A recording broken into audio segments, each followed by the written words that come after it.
we're happy to tell you about why some brands are wasting money on sponsorships that Ann and I started thinking about probably 10 years ago, and then started looking at BAV data along with our partners, Lane Wakefield and Kevin Keller. We looked at partners who are official sponsors of Major League Baseball, but it applies really, I think, to all the other sports. And when we initiated the research, we had three basic questions. So, number one, what sponsorship effects on brand equity are associated with different dimensions of brand personality that we'll look at in a moment? How important is it to be the official Major League Baseball sponsor or NBA sponsor? And do advertising and sponsorship expenditures operate differently? And to wit, the advertising information we have is from Cantor from 5 years running, along with the BAV data over 5 years. And then the sponsorship spending data is from IEG that we use to analyze the effects. So the sponsorship effectiveness model that we worked under is, as you think about your strategy as the brand, your personality matters, but so does the category you're in and how fun, friendly, and social or traditional, reliable, straightforward that is, which we'll see in a moment. And then what your market share and penetration is. And then it depends on what fan base or what your audience looks like, in this case, Major League Baseball. But we also looked at whether or not the brands were sponsors of other leagues, which some of the ones that are official Major League Baseball are also NBA, NFL, and other sponsors, and we took that into account. And then we looked at what is the net effect or net, I guess, correlation with the brand equity of those in the BAV data, which is one of the Y&R, the Young and Rubicam Group's subsidiaries, I guess, right, in business units. Groups, yeah. Yeah. So our four main takeaways for brands is that personality matters, that some strong personalities overspend, overact, and then boring, though, is not all bad, and more can be less in marketing spend, and we'll illustrate each of these. So first, what we did, we analyzed the, and I guess 48 attributes that BAV tracks year over year across, categories.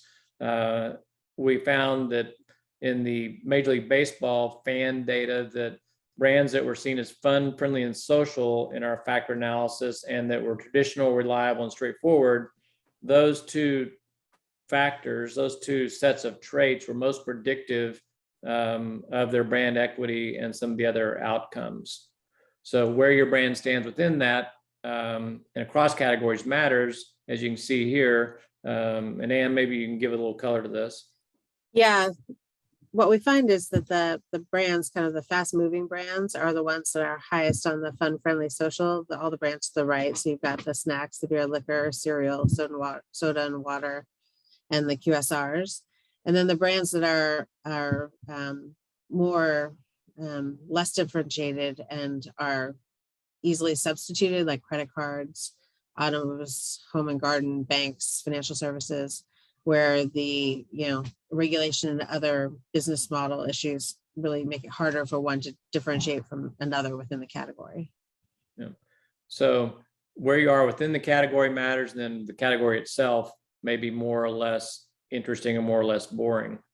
So overall, this is what we found, that if a brand in that top 200 advertisers was seen as not very fun, friendly, and social, then when they were official sponsors of Major League Baseball, of which there are a good many, then they were able to essentially have higher relevance, brand esteem, and knowledge, or at least they were characterized by those dimensions.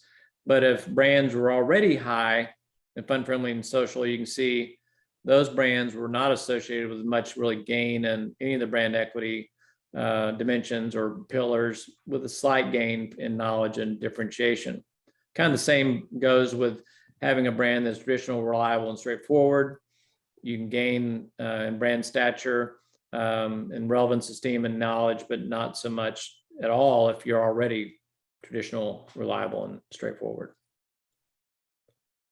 So we'll take a look at some of the scores. If your brand represents very fun, friendly, and social, and maybe it's like some of these, or maybe it is one of these that we have pictured here. And we found that those brands tend to waste money on sponsorships and don't do much to differentiate. In fact, may actually be reducing the extent to which they are seen as differentiated, because they already hold dominant brand positions. And so you can probably think of like Budweiser sponsors practically everything, but they're already fun, friendly, and social, and Coke and some of the others. And then kind of on the flip side, a number of these brands that are not very high and fun, friendly, and social benefit the most from spending, and they can gain in relevance and esteem by being the official sponsors and spending more on sponsorships.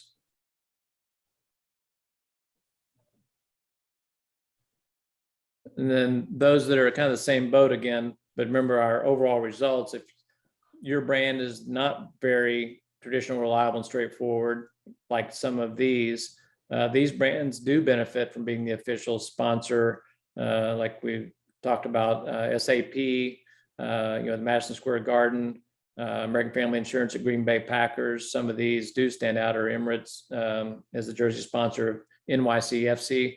Those do tend to benefit from being the official sponsor compared to those that are already very traditional, reliable, and straightforward. And then more can be less. And maybe you'd like to give a little color on this. Yeah, I mean, for the brands, when we cut it down into 3 levels for fun, friendly, and social, and looking at the sponsorship spending, you can see that if you're kind of in the mid or the high range for fun, friendly, and social, you should spend some, but don't spend too much. It's like you want to include it in your omni-channel marketing program, but don't overspend or rely on sponsorship too much. And then for brands that have low fun, friendly, and social, you can see that participating is really productive, but you don't need a huge investment. A small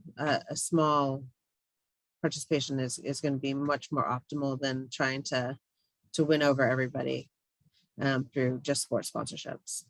And what you can see here is kind of what motivated us early on in this is you see this top group here who are already very high, fun, friendly, and social, but if they are spending a ton, like over 100 million in sponsorship, then their differentiation scores go down.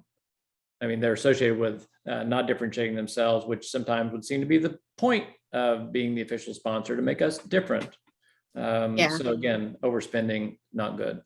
Yeah, it seems like there's a fast wear out when it comes to sponsorships, that people want a little bit, but they get it. They don't need a huge investment in it. Right. So overall, these are what we set out to find out, and what we did find out, that personality matters, and that strong personalities often do overspend, and that boring is not all bad, and that more can be less in our marketing spend. Thank you, and we are ready for any questions.